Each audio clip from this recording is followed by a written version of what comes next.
Hello everybody, welcome back to another video. I'm hoping you guys are all having a fantastic day. So today's upload is going to be a video about the potential for a historic pattern change, quite frankly. I mean, seriously, this pattern change will be, I don't even want to really call it a pattern change. It should be really called a polar vortex of the fall. I mean, seriously, this thing will bring temperatures that are equally as cold or below normal as a polar vortex would in January. So, a polar vortex in January would bring 20 to 30 degrees below average. This thing will probably even be bigger than that. I mean, it's huge.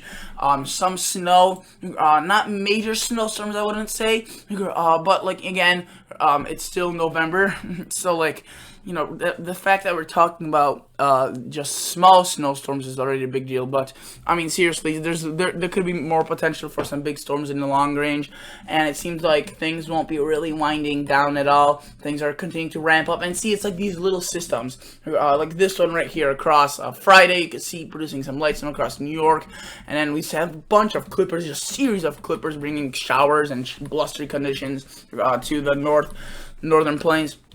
Here we go. Okay, so we're talking about this little pattern change. This is not the main one, but look at it. It's small. Also, before we get in, consider subscribing, consider liking the video. It really helps this channel grow. So if you are new to this channel, please consider doing so. It really helps this channel out. We're really trying to do something big here by changing the weather community, by not having an agenda to run like the weather channel, but or like any other private company. I mean, I don't do things that some other companies would be scared to do, as it could ruin their business or something like that. I go all for it. I'll tell you the truth. I'll do anything just for you guys. So consider subscribing, please. So right now we're looking at this small pattern change. It's delivered by a fairly strong cold front. We'll bring some light snow to northern Illinois, southern Wisconsin, and central Iowa tonight, but nothing really too powerful. But earlier in the week, we thought a possible snowstorm across the northeast. Now it seems to be rather diminishing. But notice how it brings some chilly air. This is already Friday in the morning. Some definite 20s, 40s, sorry, 20s and teens into the country, into the Midwest and Northeast. But then we see a brief warm-up across Sunday and Sunday, really just Sunday. I mean, late Saturday, Sunday across the central U.S. and parts of the Northeast. But I mean, you can see this one's just a beast. This one's just massive and horrendous. Big. Let me just demonstrate to you. Look at this. I mean, nothing really brings it in. A weak cold front, some showery, blustery conditions, but just look at it. Possible system maybe next weekend early. This is Monday, Tuesday. We'll have to see about that. May or may not happen, but just look at this. 540 is way down here. We see, I mean, this is basically just brutally cold there, and that's just, once it gets into the 400s, that is cold. That is bitter cold, especially for this time of the year. And then it moves off gradually, it doesn't stay along for too long, if you will, but definitely produces some snow. This is now Tuesday, Wednesday across the Northeast, potentially.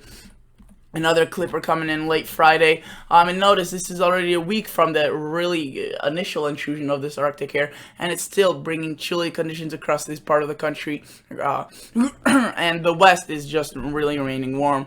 But then we could see a little bit of a break. You can see more progressive pattern. We see a pretty big ridge, which could bring some warm temperatures into the U.S. But right behind it, we see very cold conditions as well. But with that ridge, usually with a pattern change, like from cold to warm, we see a big storm. And that's just usually how it is. Usually we don't really see a peaceful pattern change. I'm surprised that with this big pattern, this big polar vortex, we don't see any big storms. I mean, this thing is literally the polar vortex of the year, or of the fall, of the month for sure, unless the month is going to turn out to be ridiculous. I want to quickly show you the snowfall amounts for the Northeast if this storm does happen. So you can see up to 15 maybe inches. We'll see about that. This is still very far out, but possible. It's this Monday, this upcoming Monday, so it's not even a full week out. But things could change, as we saw with that other storm. We thought it was going to be significant. Not really. I'm going to live up to that. So, some people don't admit when they're wrong. I admit when I'm wrong. That snowstorm that I initially warned people about, that could have been potentially major. Well, it's just going to really leave snow across interior Northeast and not really do much across the Northeast itself. So, or this coastal Northeast area. So yes, I got that wrong, but I'm good. I'm okay to admit to that. I'm not going to deny that, and like some people would, or really not people, just organizations. Let's go to the thing we want to talk about, the 2-meter temperature anomaly. I mean, this thing will just be ridiculously colorful with blues and purples and pinks. Notice how we've been already seeing a pretty darn chilly pattern. Notice how just very blue, purple, pink colors, but then we see a brief warm up. Look at that, a little bit of those warm colors start getting in, then we just see brutal, outright brutal conditions. And guess what? This doesn't stop in the central U.S. or even the central southern. I mean, it goes all the way to the Gulf Coast, to Louisiana, Houston, Dallas, all those Galveston, all those coastal cities will be seeing very chilly, and eventually moves into Florida, so very chilly conditions for a good portion of the country. Notice how then we could get a brief warm up with that system, that snowstorm that's very far out, but sorry about that. Very far out, but it is possible. As again, I said, with a pattern change, we could see it. Snowstorms. You can see this only above average temperatures that will be occurring in the long range across the eastern U.S. But then right after, of course, when you get some good, you get the bad, the cold weather. In my opinion, I love the cold weather, but some people choose to like the warm weather. Let's look at 2-meter temperature shaded. I mean, this is with that front later on, but I want to show you this initial bad boy. This could really bring temperatures. Definitely will bring first frosts and freezes across the southern locations. At this point, many people already have seen it.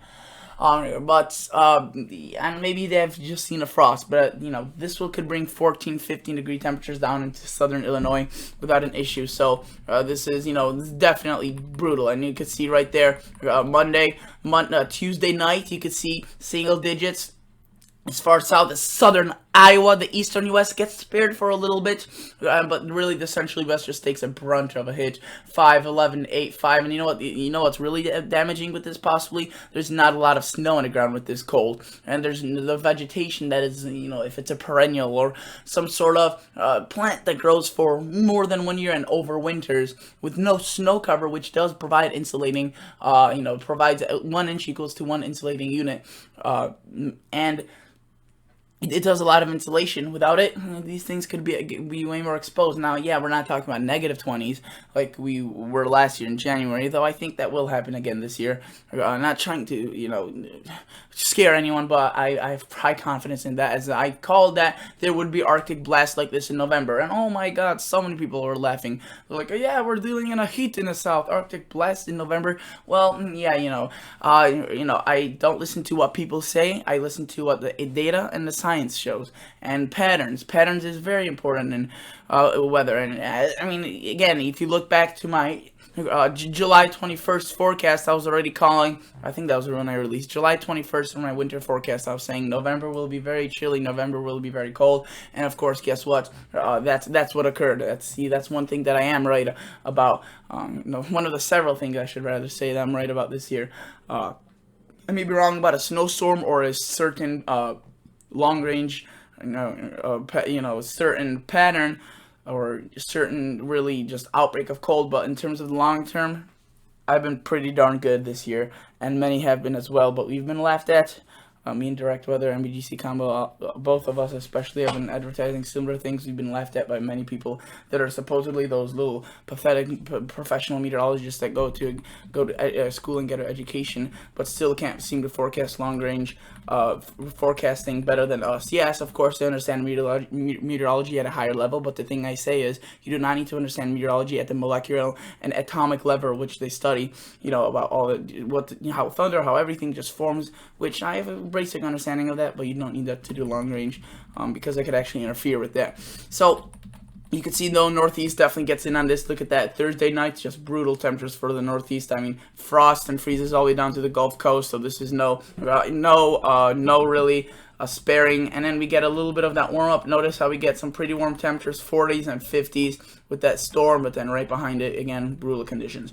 So it seems like this will be an ongoing pattern, maybe a brief warm up, way shorter than a cool down, but then we have that, really long turn cool down. And look, from November 14th through 20th, which you can see they have below average for, I would say, a 75% of the country, while for the 6 to 10 day outlook, they have as well even more below average portions of the country, and then up to those 6 days, it will be cold as well. So really up through November 20th, we're basically guaranteed to stay cold, and I agree. I think that will be for the whole month.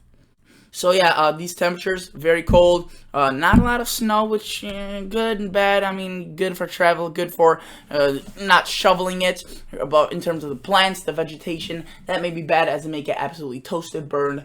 And not even speaking about the ones that are annuals, those will just get toasted and should have been already toasted in the past several blasts of air. This one, end of growing season 4, I would say. The majority of the United States, most even into the southern U.S., I would say, which is very prematurely. I mean, speaking about frost by the Gulf Coast, by the little Gulf Coast of Mexico, Louisiana, New Orleans in early November, late October, well, basically early November, is way ahead of schedule. And let's go average first frost. I can't spell again, I'm trying to do this quick. But I want to see the map, because that is usually what is good and shows us where. So usually Gulf Coast, see those little yellow and orange colors, November 16th through 30th, November 1st through 31st, November 6th ahead of time. What did I call for the U.S. in my first freeze outlook? That's exactly what I called. I thought and I called that it will be ahead of schedule, especially for the southern U.S., and yes, that did come true. So again, many people would have laughed and take that with a little value, but I was right yet again. So that's the one thing I want to talk about. That my forecasts have been proven to been correct. This isn't just something I forget about it. Let's see what happens. If the people remember, it's been consistently right. That's why I have so many subscribers. People don't just subscribe because like one video. They consistently see effects of me being more accurate or accurate to a certain level they like in order for me to earn a subscription. So that is important. And again, am I perfect? Oh, hell no. There's no such thing as a perfect meteorologist. That's just not a thing. Meteorology is basically the science of an educated guess. That's what it is. It's an educated guess. You don't have the right exact answer. And, obviously we know if there's going to be a snowstorm, but where the snow is going to be heaviest, where the snow line is going to be, what cities are going to hit the hardest is just impossible to forecast. And when there's something like this, with a big pattern change, that's more easier, as this thing will be affecting a more general population. But with snowstorms, like we saw earlier in the week, I was talking about how a certain snowstorm may be affecting the Northeast dramatically. I was wrong about that. It's not going to be as dramatic as I thought. Is the storm still going to be there? Yes, but we're leaving much less snow than previously thought. But I admit to that without a problem. I have no problem admitting to that. So thank you guys so much for watching. Consider liking the video. Consider subscribing to the channel. I love you guys, and I see you guys in the next episode. See ya. Bye.